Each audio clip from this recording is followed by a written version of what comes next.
what's up? Hey, Annalise. Welcome to Crypto Mondays. Thank you. Welcome to Crypto Mondays. So, guys, as you know, we were supposed to have the CEO of Monarch Wallet come through, but it looks like he didn't. These things happen. I don't know what's wrong with my hands. They're kind of everywhere. There we go. These things happen. Oh my God, VR is not cooperating with me today. Trying to like unmute my robot here. But yeah, these things happen, guys. So today we're just gonna have a fireside chat with me and Lou. So, Lou, how are you doing? Okay. It was a great day, obviously, in the crypto world. We're hitting the new all-time high today, so hopefully you had a nice day too. Yeah, I had a nice day overall. I enjoyed, I guess, my gains, honestly. Bitcoin is up. It hit a new all-time high, and that's super exciting. So that's something that kind of intrigues me today, as well as it looks like some of the altcoins are kind of not like the ones that were pumping last week, like Stellar, XLM and Ripple. They've kind of been a little stagnant, but these things kind of happen. That's usually what happens when at least I noticed a pattern. If Bitcoin's going, then those aren't going. If those aren't going, or those are going, then Bitcoin's not going. You know, they kind of like swap off. But it's been a good week. Yeah, well, Ripple's up like tripled already, so yes, you can't complain. Yeah, I can't complain there. You know, gotta let the market cool off. This pullback, a lot of people have been, selling at 16,000, I think, 16.5 when that first big dip of Bitcoin went down. People were selling. But obviously weak hands, they show. So, we're back up to the $19,000 range, which is good. Some consolidation is good. It took 4 months last bull run for us to really get to our last all-time high. So, like I said, this is a healthy, I guess, movement that we're seeing. Yeah, I completely agree. Yeah, it feels like it's just gaining momentum, and you never know what could possibly happen to have it lose momentum. But it feels also like we're very early. I don't know if you read. I wrote a post now. I don't know, it's like 4 or 6 weeks ago. Bitcoin 100,000.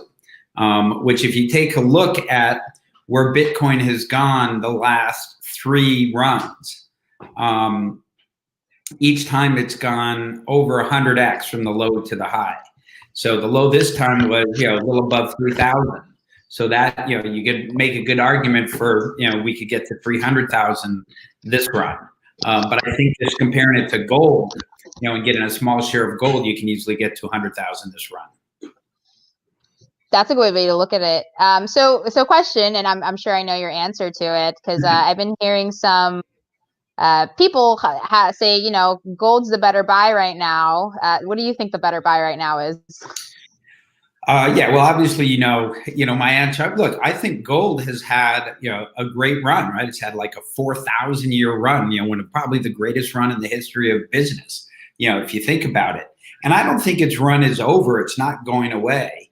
But it just turns out now that there's a new, better store of value. I think it's going to dramatically grow the store of value kind of market, because Bitcoin is also a lot more than a store of value. It can be all kinds of new things. We're, I think, really early in discovering, what Bitcoin's unique properties can enable. But just the store of value itself, I think it's easy to see that being a 20 years, $1 million thing. Okay, yeah, makes sense. I mean, I feel like for right now, especially throughout the bull market, the way I view gold, because a lot of people, they kind of ask, like, why do I necessarily dismiss gold? I don't dismiss gold, but in terms of gains and actual generation of profits, we don't really know how much gold there is. 2, gold hasn't had history. Yeah, of knowing, how much it's gone up every year. Right. And then, like you said, the amount it's gone up compared to Bitcoin, and the long-term theory and long-term analysis, gold would be something that after I feel like I've made my gains, I'd pull and put into a more, I guess, less volatile asset, in my opinion. That's how I kind of view gold, and Bitcoin's kind of what I make my profits out of for the next, so 4 years, 5 years, 6 years out. That's kind of how I look at it. But what ventures have you been getting into? I know you're always doing something. You're always writing Medium posts. I read some of them sometimes. I don't get around to reading all of them, but I know you've been very busy. Yeah, I mean, it's funny, the writing thing. I've used to be a Wall Street analyst, so I learned how to write, and I've also really found that it's the best way to put my thoughts together in a cogent fashion and really deeply understand something. Because if you're going to publish something on something, you better know what you're talking about. And I actually published something today that I am incredibly excited about. I mean, I really think at the core of crypto is community. And when I say community, I'm talking about ecosystems where everybody can get more out of it where they put in, so they're kind of magical. And I think, obviously, I think Ethereum has an amazing community, and that's why I'm really bullish on Ethereum. I think Tezos has an amazing community. That's why I'm bullish on Tezos as well. And I think the most interesting community that's come together, certainly is as interesting, is around Yearn and what they're doing. And they just recently announced 4 acquisitions, mergers. And so they're innovating at a scale that's just incredibly impressive. So I wrote a piece on them today talking about the acquisitions. And I think that's potentially the outside of Bitcoin, kind of the most valuable. I wouldn't be surprised if in a couple of years that's the most valuable crypto company. Yearn Finance has been making its way up the charts for sure. And they offer a lot of competitive products. So I kind of agree with you on that one. And that's kind of where like the whole DeFi movement kind of, started to follow.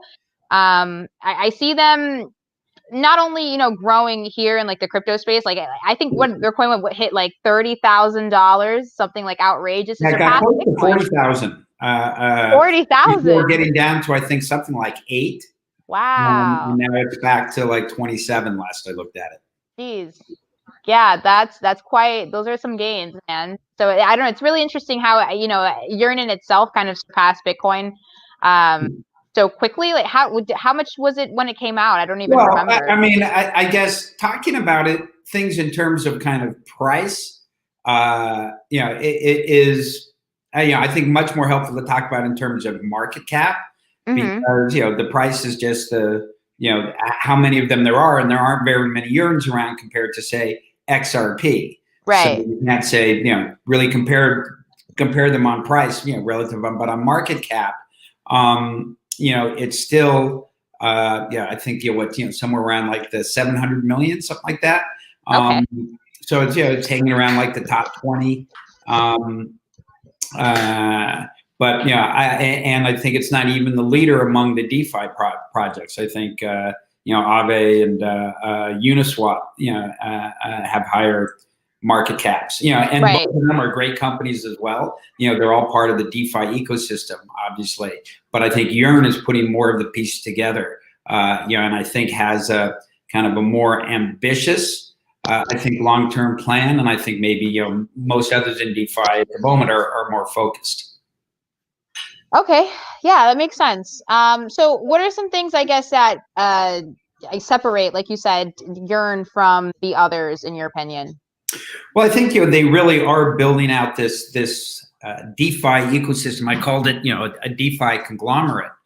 And while the different tokens from their kind of mergers with like Cream. Was one of the mergers, and so generally the tokens continue, but and so the projects continue, but the dev teams now really become part of the Yearn.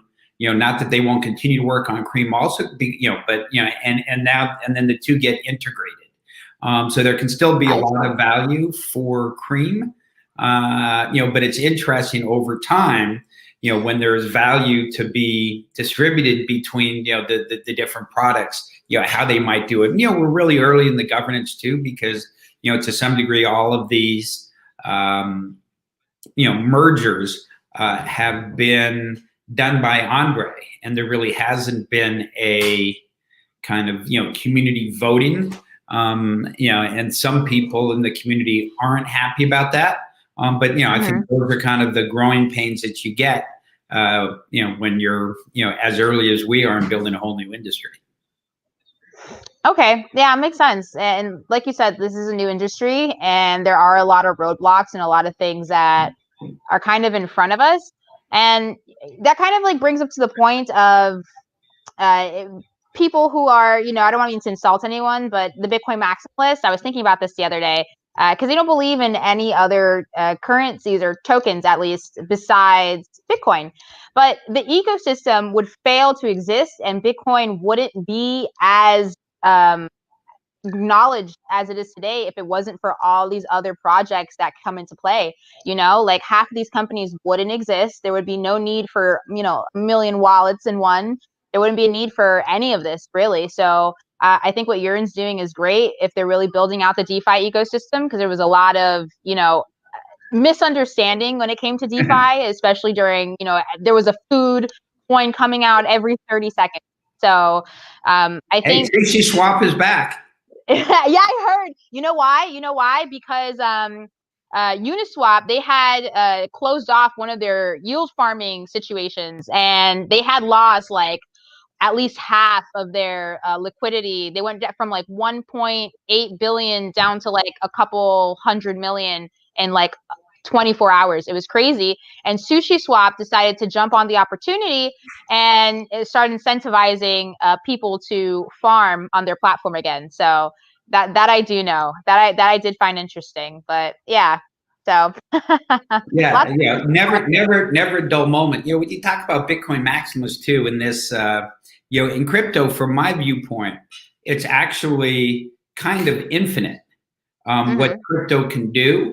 And so I think when everybody kind of sees what I refer to as a crypto light, I think everybody sees something different based on the prism that they're looking at Bitcoin through, based on kind of their life's experience. One of the analogies I've used is, I don't know if you've heard, I think it's an old Indian fable about a small village, and an elephant walks in, and nobody in the village had ever seen an elephant, and nobody knew what an elephant was.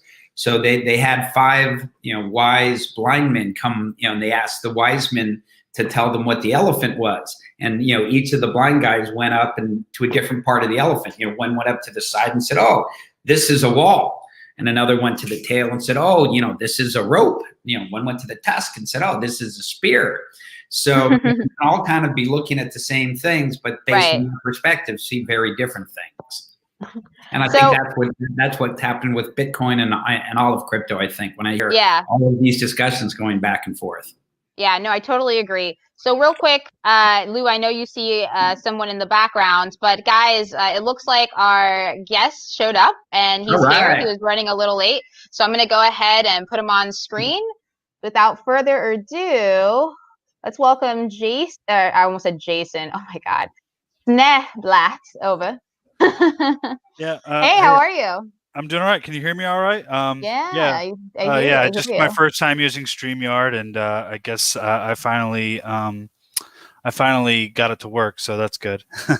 No, it's okay. It's okay. We were expecting you. I'm glad you came. How are you? I'm doing all right. Can't complain. It's a beautiful day in crypto. Yes, it is. And you're calling in from Los Angeles? So I recently actually moved out of Los Angeles, escaped from LA, and now I'm back in the Philly, New York, New Jersey, tri-state area. When most people escape using those cities, they're referring to going to LA. Yeah, it's just like LA. Like right now, I'm based in Philadelphia. Right now, LA is just completely shut down. I mean, California obviously going to be a little bit more strict than everybody else, but it's just I feel like people are fleeing Los Angeles right now. You should see the rent prices; they've just plummeted. Wow. Jesus. Yeah, I believe it. Where are you living in LA? So I was living in East Hollywood. Okay. Yeah, so pretty crowded area, and obviously LA and San Francisco is going to be hit first with restrictions. Yeah. Now I'm out in the burbs of Pennsylvania, in Philly actually. Right around King of Prussia. I don't know if you guys have ever heard that. Sure. It's the but the United States' biggest mall. Yeah. Oh no, I didn't know that. That's one fact for me. Yeah, I think it's like over 1 million square feet or something like that. Yeah. Wow. Yeah, so just you can't traverse the whole mall in a day, it's unless you're a marathon runner. A marathon runner. That's Yeah. awesome. Well, I'm glad to have you. So, I mean, you're telling me a little bit about your current situation, and unfortunately, COVID has messed up some situations for all of us. But we're glad you're here. Can you tell me a little bit about yourself and what you do? Yeah, so I am the CEO of Monarch Wallet. So basically, it is a decentralized wallet that you're able to buy and sell on. You're able to earn interest, and it's integrated with, I think right now it's 7 decentralized exchanges. So basically, from day one, you're able to store up to 3 to 4,000 cryptocurrencies. Awesome. We give you your private key, with all held within a seed phrase, so it's very easy to remember, and you could visually see your private keys. We're making sure that we give the power back to the consumer. So, what exchanges are you guys, I guess, incorporated with, and how does that work? Like on the centralized side or the decentralized side? Both. Let's go. Let's go all in. So the centralized side, we actually use a service that aggregates and pools liquidity from all the centralized services. Mm-hmm. And then decentralized side, we use things like Uniswap, SushiSwap, and that again is also a aggregated service that Kyber network and things like that that we pull from in order to have a really strong liquidity book. Because unfortunately, still to this day, in 2020, decentralized exchanges are still lacking in liquidity. Right. So there's huge amounts of price volatility. If someone said, "Hey, I want to buy $100,000," they could pump that price up of any decentralized cryptocurrency asset that's not on a centralized exchange extremely high. For example, if there's only $50,000 in order books or willing people to sell, and you buy $50,000 worth of it, those order books, you've seen those order books buy and sell. They're usually in red and green on Coinbase or things like that. It completely eats away at all those sell walls and buy walls either direction, and basically drastic price differentials in decentralized exchanges, because it's really hard to market make when on decentralized exchanges when there is such a huge like fee structure, or such a huge what am I trying to say? Such a huge gas proponent with Right. decentralized exchanges. That makes sense. That makes sense. So I guess tell me how, if I was new to Monarch Wallet and I'm trying to figure out how to use this thing, and if it's a secure wallet at that, give me some more information regarding your user, your customer end usability. Sure. So basically, right now, within the United States, you're able to log in, free download, free app, and you're immediately given access to your private seed, your private key, and your seed. So it pretty much tells you to generate a seed. You generate a seed. That seed is only with you. We don't even see it. We don't know what you hold. We don't know any of your cryptocurrencies. So basically, it's stored on device. That being said, immediately, as soon as you download the wallet, you're given access to all these decentralized exchanges. And as soon as you fund your wallet, you're able to trade in and out of your decentralized wallet directly into any decentralized exchange. And then on top of that, we have KYC and centralized features such as interest rates and buying and selling cryptocurrency. So after you've KYC'd with us, you basically are able to earn interest on I think it's 16 assets right now, with varying interest rates, according to what the market dictates right now. And then you're able to buy and sell 6 different exchanges, either from 6 different cryptocurrency assets, whether it be either from a credit card or bank account. So we use Plaid to integrate, the major bank accounts like Wells Fargo or Bank of America. We're working on integrating actually a European, the European banks right now. Oh, that's awesome. Okay, so give me, I guess, some insight on your roadmap and how you guys have grown and where you expect to be within, I guess, the next year. Yeah, we have about 500,000 downloads right now. 500,000 downloads, across the world. Majority of it is in the United States and Western countries. Do you have a sense of how many of those are active, or and even how kind of you define active? Yeah. So defining active is that's a tricky one, because remember, we're a decentralized wallet. We don't really mine data. We want to make sure it's as private as possible. Whether you're holding 100 million or $10, we're unable to tell unless you share that data with us. And there's an option to share cookies and share analytics with us. But if you want to remain completely private, that's that option as well. There's that option as well. So if you define active, we define active as either opening up a notification, participating in one of our giveaways or promotions, or depositing cryptocurrency within our centralized ecosystem. Because centralized, nothing is private when it comes to centralized assets or centralized services. Right. So that's basically where we are. When it comes to user growth. So what's on the horizon? We have, you could check it out right now. You could sign up right now to the newsletter, and it's going to be coming out very soon. We have Bull Run Game. So basically a fun little game where you're able to earn cryptocurrency, our native token, Monarch token. Really cool way for people to get into cryptocurrency, absolutely free. Use the cryptocurrency, send their first transaction, understand the intricacies behind cryptocurrency.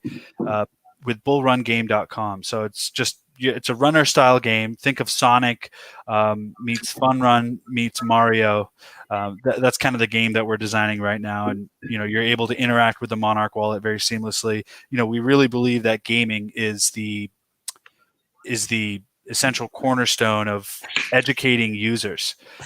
So that's a really cool way of promoting cryptocurrency and getting people into cryptocurrency without them even realizing. The second thing we're working on is something called monarchhealth.io.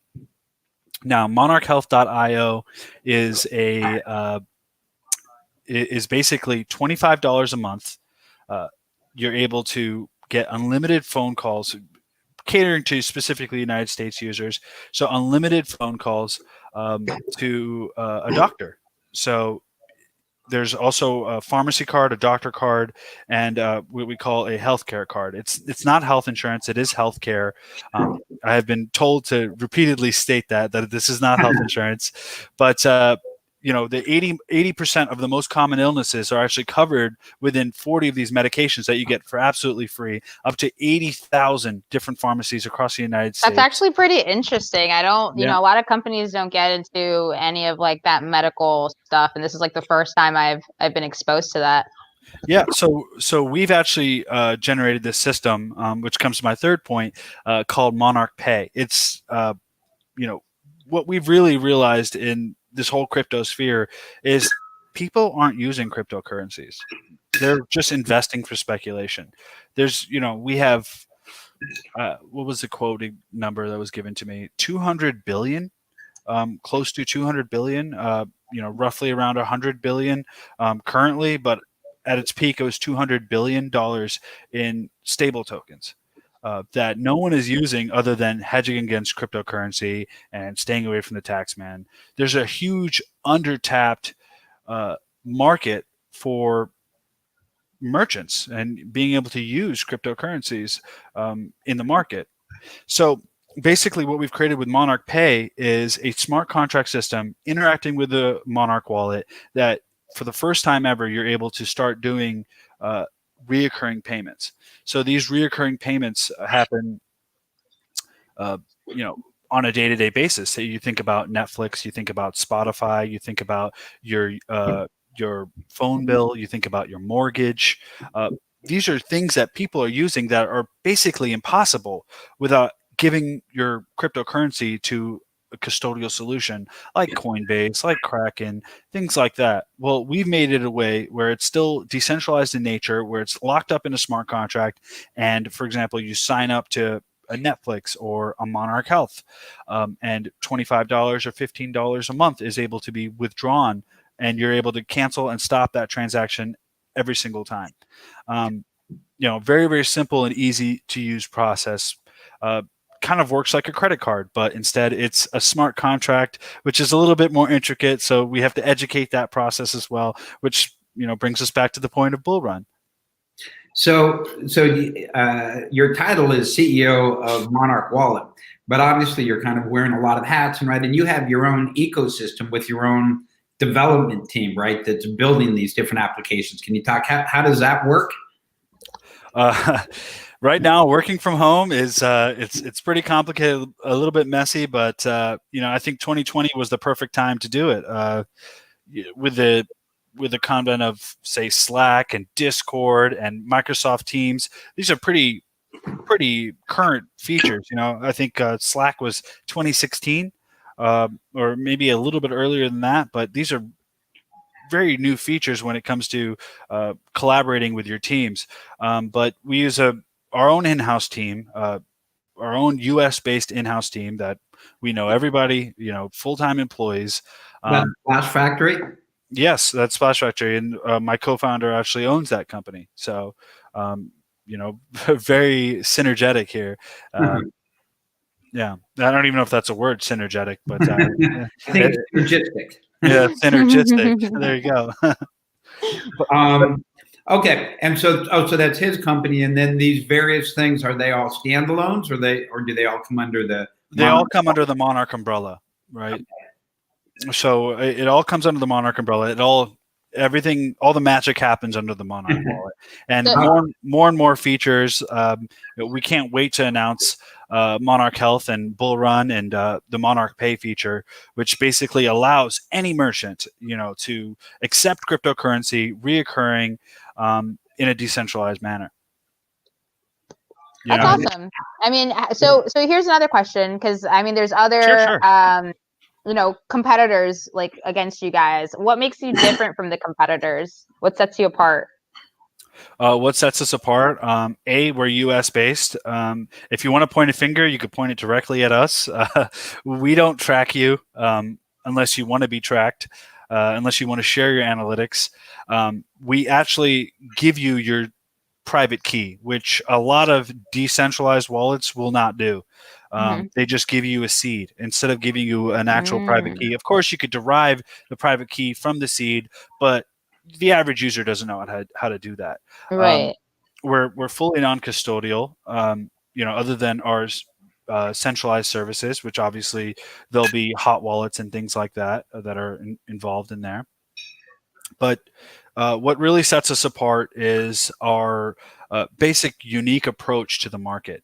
We know that gamers and merchants are going to really adopt blockchain with all of its glory and all of its downfalls and all of its gas fees, very, very soon here, especially with ETH 2.0 being hopefully being successful. Right now, I'll give you quotation marks right now for ETH 2.0 being successful. Oh, you're so right. What are we? That's tomorrow, isn't it? Yeah, I think it is. Yeah. Oh my gosh. Well, they certainly have plenty of ETH staked. Yeah. What is it? 500,000 Ethereum stake? No, yeah, something like that. 850. 850. Wow. Jeez. Yeah. And so that's part of what I think is pulling money out of some DeFi projects, right? Yeah. 50,000. Yeah, that would make sense. Yeah, and if I say to everybody, if you could afford it, make sure you have 32 Ethereum.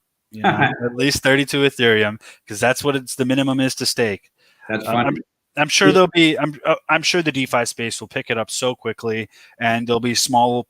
If you don't own that much Ethereum, they'll be pooling DeFi pooling solutions very, very soon, if not already. I feel like there's a new DeFi project popping up. Probably right now. every hour. Yeah, honestly, every single hour.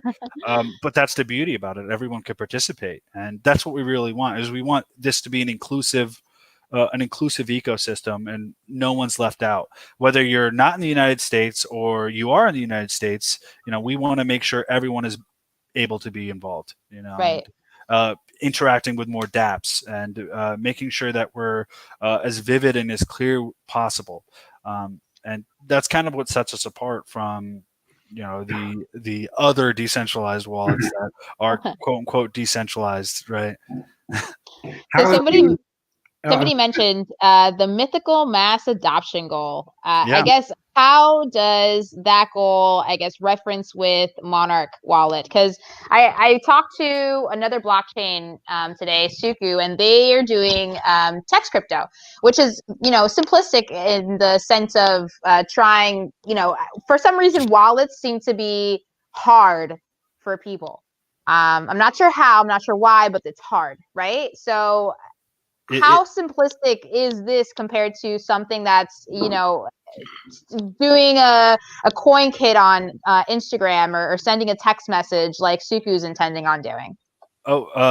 First of all, these text messages, these text message systems, they've been around for a while. I mean, I'm thinking of a company, I think called Social Wallet that I met 4 years ago at Consensus in New York. So these companies have been around for a long, long time, and hopefully they, the more people into crypto, the merrier. That's what I always say. But going back to this comment, the mythical mass adoption goal, it is true that this is a myth right now, and there's not many people using cryptocurrency right now for what it's meant to be used as a P2P cashless system, as stated in the Bitcoin white paper. But and it goes back to educating the populace, educating people. Beatles and I, we both run YouTube channels. You could check out Alpha Trades, or you could check out Crypto Beatles. Not only talking about cryptocurrency and the finance markets and politics and what's going on, why Venezuela, why the dollar's crashing, things like that. Obviously a little bit against fiat there, but it's all about educating the populace. I recently read this article actually that the DeFi, everything in DeFi right now is controlled by 1,000 super users, which basically have 40% of the volume in the DeFi market. Well, so I had heard that it was 3. 1,000 users doing 40% of the volume. Like that right there is, you could say right there, this is absurd. This is not going to take off if only 1,000 people are just trading back and forth with each other. That doesn't make any sense, right? Well, in the early days, I mean, it's funny. I would take a counter position to yours, and as I said, and we can both be right. But so I liken today to the early days of the internet before Netscape, when it was really hard to get around, and so nobody was doing it. And there weren't any, and as a result, there weren't any sites because nobody was going around to the sites. And then Netscape browser came out. And then all of a sudden it was really easy to go to websites, and then you got lots of websites, and now we have the internet today. And, when it was really hard, nobody was talking about, let's educate people on how to use this really complicated, hard system. It was, how do we make the system so easy that nobody has to educate themselves, because people don't want to educate themselves. I mean, I think it's great what you're doing, and I think all the education that's going on is awesome, and every new person we get in helps. But I think, I would argue that until we make it so easy that you don't need to educate yourself, right? We all use this very complicated piece of machinery, but none of us have any idea how it works. It just works. For sure. And, that brings us back to the same argument, Coinbase versus a decentralized wallet. Do you want to make it easy? What's easy? Coinbase is really easy. It is super, super easy. But it goes offline. it does go offline, you know, and centralized exchanges make it they might try to make it as simple as possible, you know, as simple as it is to sign up for a bank account, which is not still very simple at all.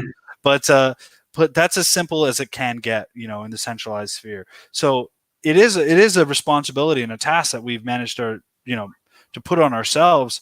How do we make it as stupid simple as possible? How do we, you know, still educate these people that yes, owning your own cryptocurrency, owning your own, you know, currency in general, you know, instead of putting it under your mattress, basically that's what you're doing on decentralized right now. You're putting cash under your mattress instead of putting it in a bank, right? And saying, hey, that's better. But we have seen banks fail in United States history, and we have seen corporate greed take over. We have seen seizing of gold and seizing of assets, whether lawful or non-lawful. And you know, we just want to make sure a little bit libertarian spirit here, that we are educating people to hold their own cryptocurrency and making it as simple as possible.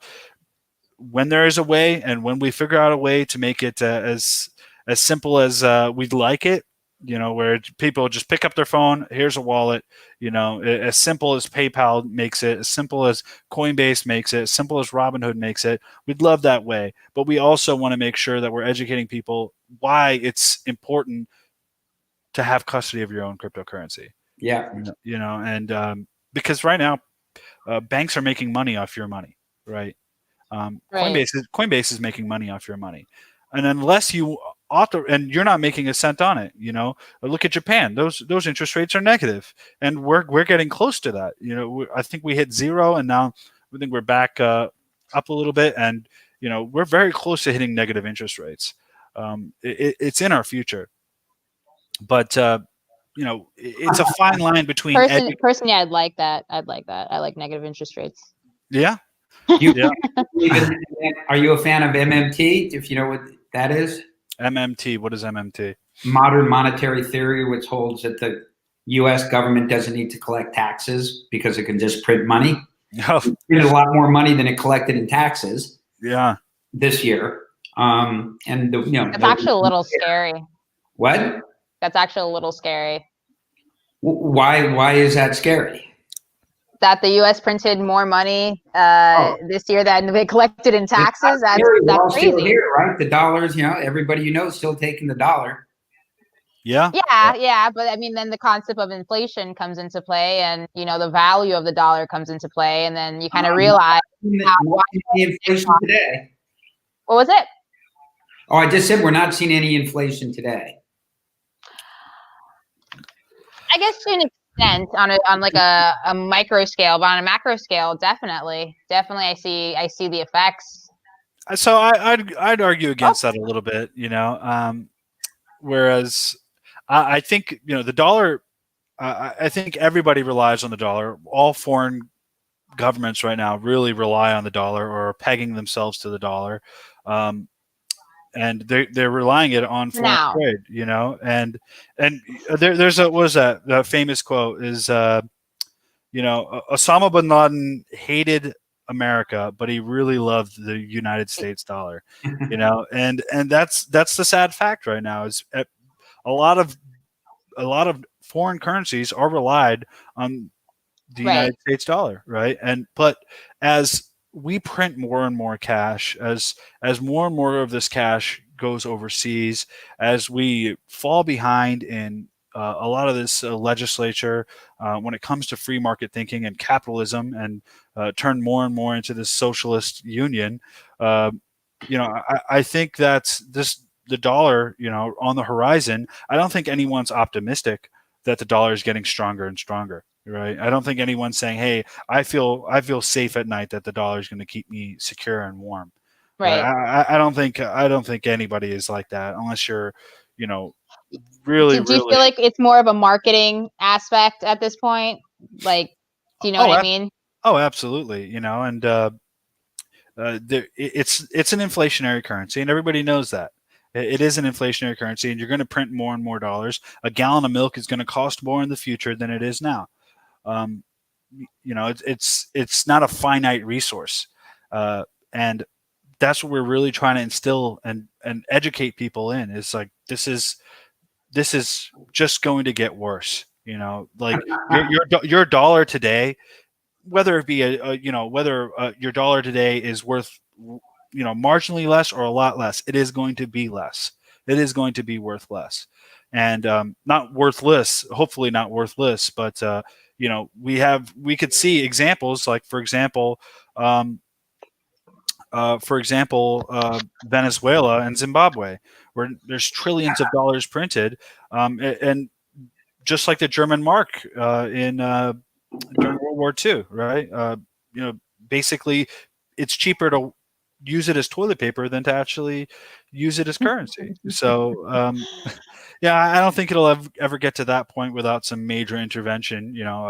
Our government has been trying to do the best as it can, with these stimulus checks and things like that. But until we get a more streamlined economic theory within the government, and people are trying, everyone has different radical ideas. I don't think anyone's wrong or right, but and I'm no economist, but I have my own theories, and my theory is buy Bitcoin. Yeah, I agree with you with regards to the dollar. There's an old Russian saying that parents tell their children, which reminds me of the situation with the U.S. dollar, which is what you said about the U.S. dollar, which is parents tell their children there that to enjoy today because tomorrow is going to be worse. Yeah. I mean, you just look how much the dollar's weakened just in the past 20, 30 years. It's gotten significantly weaker. Look at the different mortgage debt bubble. Look at the student debt bubble. People are just charging whatever they want, because somebody's going to fill the gaps there. Right. I think there's only two things that you can't claim bankruptcy on. Right. It's child support and student loans, which I think is absurd. Right. You can claim bankruptcy on everything else except child support and student loans. Can you declare bankruptcy on alimony? I don't think so. That too. Yeah. Hello. That's actually really funny. Oh man. Yeah, debt is a tool, and a lot of people don't know that. That's why a lot of companies, they file, for Chapter 11 bankruptcy, and all of a sudden, a few months later, they're back. So there's a lot of ways to navigate. Yeah. I mean, there's multiple Fortune 500 companies that have done that, and they're working within the law. So they're almost they wrote the law. Right. Right. There's different lobbyists, and they did write the law, and a lot of corporations. I don't have a lobbyist. No, Bitcoin doesn't have a lobbyist. I don't have anybody writing working congressman for me. But that's what I love about cryptocurrency. I mean, it's impossible to lobby for because there is no centralized fund for it. There's the Bitcoin Foundation, which I won't get into. And various cryptocurrency foundations that I don't particularly align myself with. But it's decentralized. It's for the people, by the people, and the people control it, right? Or the miners control it. Either one, you're able to participate as a free and willing citizen of the world. Rock and roll. Well, cool. Yeah, I love that. This has been great. Yeah. Yeah, I appreciate you guys for you coming through. What were you going to say? I'm sorry, I didn't mean to cut you off. Yeah, I mean, where are you guys located right now, and what part of the world are you guys at right now? I'm in Miami. I'm in VR actually, as you can see. I'm in a virtual space. That's where I am in life, and physically located in Miami. I'm out of Miami, Florida, for the most part. I've been here pretty much all my life. I don't know. I like the heat. I can't move anywhere cold. I unfortunately am in New York, which is cold. I'm originally from LA. And have you ever been to Crypto Mondays LA when you were there? Yeah, absolutely. Yeah. Yeah, it was great. They're actually meeting there. It's one of the few Crypto Mondays that's still meeting in person. They do it just in a park, and they social distance and stuff. But it's a great crew there. And at least to the degree that right, it's a pretty global audience we get here now in VR. Yeah, I enjoy having our VR session because I mean, even when I have like my regular hangouts, we rack about like 30 people in the room, and online, like through Twitter and Twitch and all that, there's a pretty broader reach, I guess you can say, than having an event in person. Of course, I miss in people events, but yeah, I do enjoy just meeting up in VR and having, I guess, an alternative for right now. But I will be doing a hybrid event, which that should be cool. It's half, it's like exclusive to 30 people in Miami. It's going to be called Bit Basel, and the other one is Art Tech Miami. They're two separate art galleries, and both of them I'll be co-hosting. So I'm actually really excited to do that. So that's going to be a little different, but it's a slow transition to in-person events. But I do miss the crypto community as a whole, just seeing everyone. Miss conferences. Yeah, conferences. I mean, conferences are a blast. If anyone could afford to go to Consensus, because I think the prices just keeps hiking up. They sent me an email today for a virtual experience for $19. So. Yeah, there you go. Yeah, I mean they're hurting more than anyone. They're hurting more than anyone right now. Oh yeah. Right. Oh, yeah. Yeah. I don't know how you could get some of the drunk antics in VR, but I'd pay $19 to see that. Yeah. No. So what about VR adoption? I mean, do you think it's going steady here, or is it like the mythical mass adoption that everyone talks about with cryptocurrency? So no, well, I enjoy VR, and so here's my thing. I feel like there's two different crowds when it comes to VR or even mixed realities, right? Because there's VR, then there's AR. AR, I feel like, is going to take off a little faster than VR, only because it's incorporating the real world with the immersive worlds. And when Apple Glass comes out, like I feel like that's going to take over a little bit. But in terms of VR, I do meet a lot of newbies in VR and a lot of people who are willing to learn. And the platform I use, Altspace, it usually has a lot of classes and conferences. There's a few meetups. I think what's it called? Light Night. Light Night has a world in here. Their creators, I forgot, Mint Gox, yes, with the little wizard. They have their own little world in here. And even Rarible, they have VR galleries on VR chat. So I've been seeing more and more companies get into the space, like Binance, they did the whole Decentraland situation. But I think companies that are VR integrated need some work. CryptoVoxel, it's okay. Nothing crazy there. But, Decentraland, same thing. They need to step up their game just a little bit before they do get more, I guess, full crypto users onto their platform. Platforms that I use, it's more newer people get on it. And, I don't know. A lot of gamers get VR. I know that for sure. And I've ran into a lot of older people who have gotten VR too, just for the communication aspect, especially now during COVID. A lot of people are getting into VR because it's easier to communicate, this way rather than not at all, I guess, or online. So you can actually meet up with people, and it gives you a different experience. It's like you're almost there with them. So that's how I explain it. I feel like it's coming. Did you say Mint Gox? Mint Gox, yeah. Mint Gox has a world here in Altspace. Yeah, that just gives me PTSD, honestly. Just Mint Gox, So hyphenated MT. Yeah.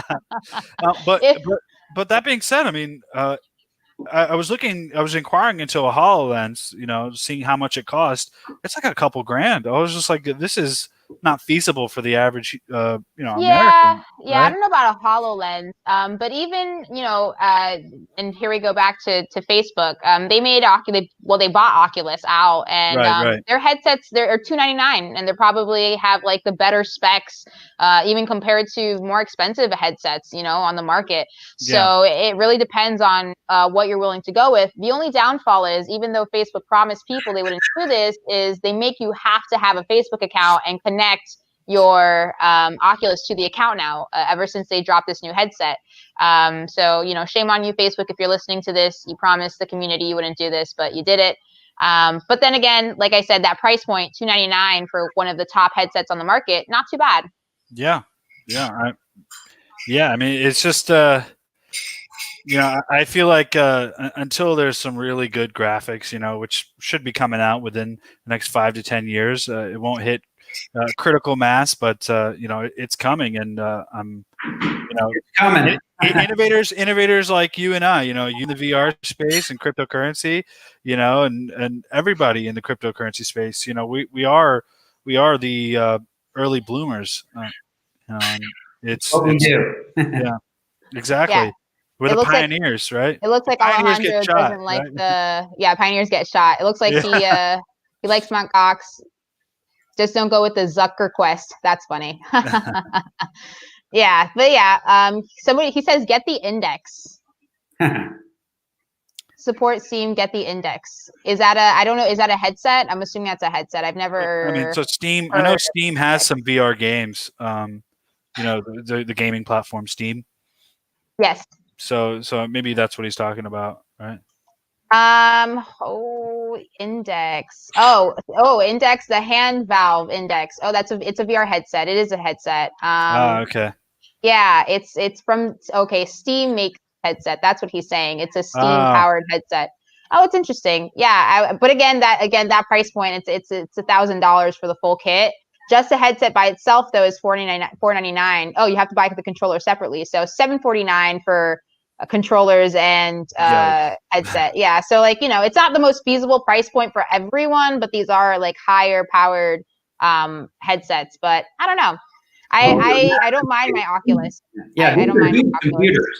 And Facebook certainly isn't making any money off of these sales. So, you know, I assume that they're subsidizing them, you know, and they're playing the long game, which they can afford to do. But for me, I mean, I think it's incredible today, Oculus. I think the graphics today are incredible. I was just earlier hanging out at the International Space Station, which is pretty cool. You know, and without VR, the odds of me being able to go there are pretty low. Yeah, I mean, when's that next stimulus check coming through? Okay, You know, well, it's been great. I appreciate for you coming on today. Honestly, you came last minute, but it's okay because I know technology is, you know, a pain in the butt. But where can people find you, real quick, before we get out of here? Yeah, so you could follow me at CryptoBhatt, BHATT, on Twitter, or you could go to over to Telegram, shoot me a message on Telegram. You know, hundreds of scammers do it. You could do it too. At Sneh_Bhatt. Just shoot me a message in Telegram. I'll get back to you.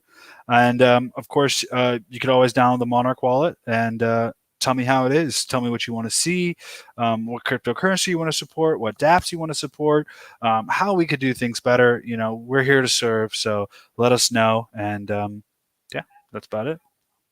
Awesome. I love the willingness to support. Guys, you heard it here first. Yeah. We are here with the CEO of Monarch Wallet, Sneh. Thank you so much for coming through. Make sure to check us out next Crypto Mondays. I think we're going to have an art panel because we're going into art month. We're going to have an art panel. I haven't decided who's on that panel just yet, but stay tuned. Same time, same place. Until then.